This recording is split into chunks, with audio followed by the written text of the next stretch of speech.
Vous êtes un grand timide qui n'ose pas s'exprimer sur internet? Bonjour, c'est Bertrand, votre coach web. Bienvenue dans ce nouvel épisode du podcast, épisode 368. Et oui, avez-vous les qualités pour créer du contenu?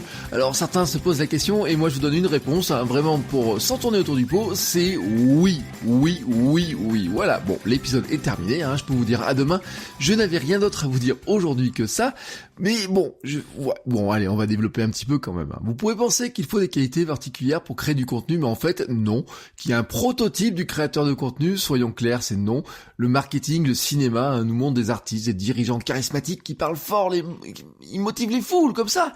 Et je pense qu'une bonne partie d'entre vous pense d'ailleurs qu'ils n'ont pas vraiment le profil pour créer du contenu, pour s'exprimer sur YouTube, pour s'exprimer dans un blog, sur un podcast. Mais en fait, il n'y a pas de profil. Non, il n'y a pas de profil. Il n'y a aucun profil type. Allez, je vous donne un exemple, et cet exemple c'est le mien. En fait, les gens ont beaucoup de mal à le croire, mais je suis timide, très timide même. Gamin, je n'osais pas aller demander quelque chose, je n'osais pas aller rejoindre les groupes d'autres gamins, voilà, j'allais pas jouer avec eux. Je n'ai d'ailleurs pas de bande de potes maintenant, les bandes d'amis, etc. qu'on voit dans les films, et ben non, moi je n'ai pas ça. J'ai toujours peur de déranger si je dois téléphoner, si je dois aller voir quelqu'un. Je n'aime pas démarcher non plus, c'est le même principe.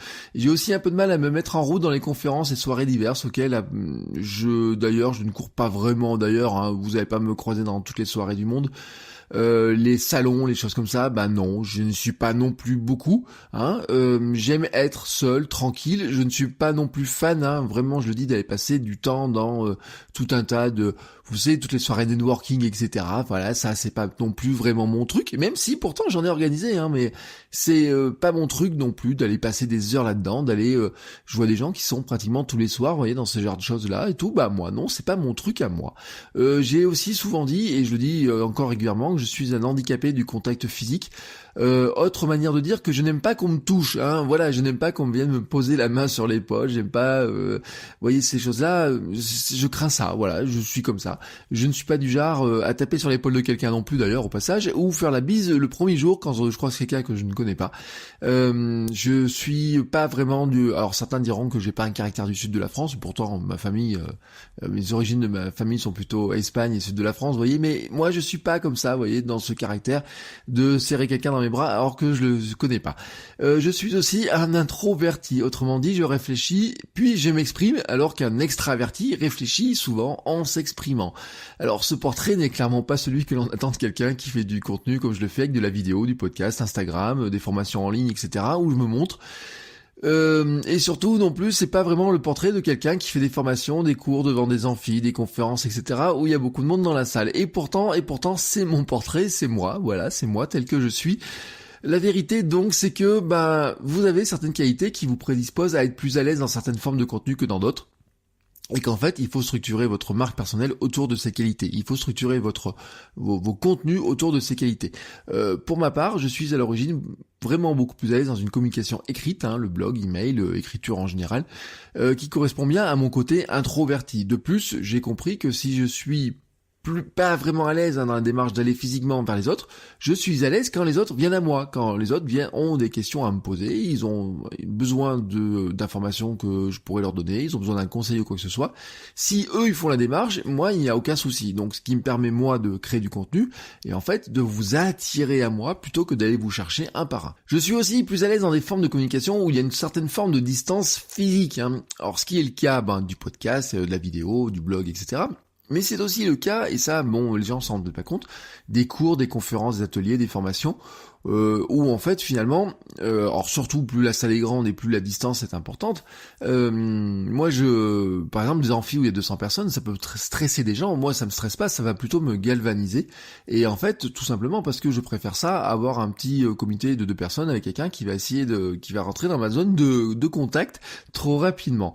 La communication en ligne aussi est très pratique pour ça, soyons honnêtes. Mon côté introverti me pousse aussi à préparer un peu plus mes pensées et réflexions avant de vous les livrer.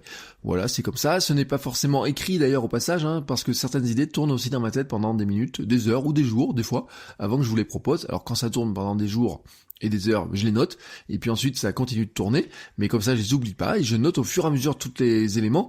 Et cet épisode, par exemple, qui est enregistré jeudi, m'est venu mardi en courant, et depuis les idées tournaient comme ça dans ma tête, etc. Et ce matin, je me suis levé en me disant, il faut vraiment que je vous parle de ça, c'est le moment de vous parler de ce truc-là.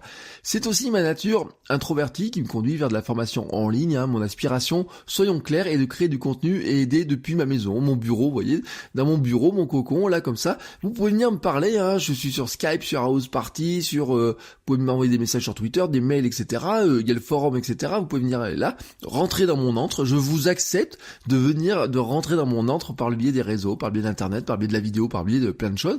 Et après, vous verrez, je suis pas quelqu'un de sauvage et je discute très volontiers.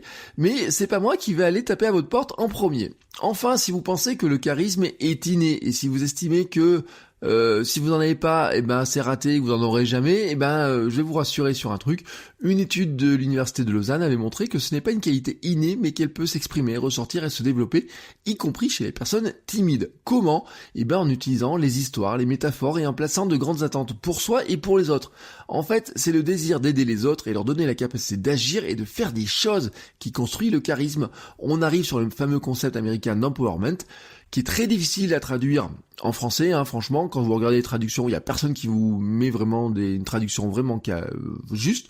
On va dire que c'est la vision et la capacité à agir. Voilà, pour moi l'empowerment c'est ça, c'est donner une vision et une capacité à agir. Et c'est le sens de cet épisode, mais aussi du podcast depuis ses débuts. Je pense que j'ai fait des épisodes dans ce même sens-là, au tout début, dans les tout premiers épisodes. Je vous le dis, vous avez le pouvoir de créer du contenu. C'est en quelque sorte la mission de ce podcast. Je suis convaincu que tout le monde peut le faire, et je veux vous aider.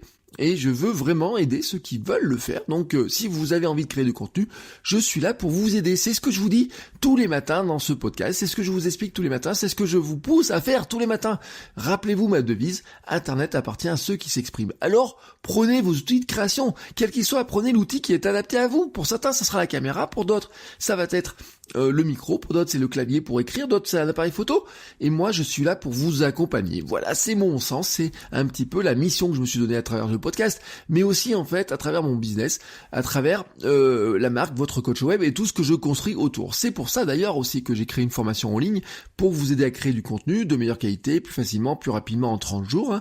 Tous les jours, je vous envoie un conseil par mail avec une vidéo et des explications pour vous guider, vous donner la capacité de partager vos idées plus efficacement. Je vous mets les liens dans les notes de l'épisode et vous recevrez dans les quelques minutes après qui suivent le premier cours. Et le premier cours, c'est quoi ?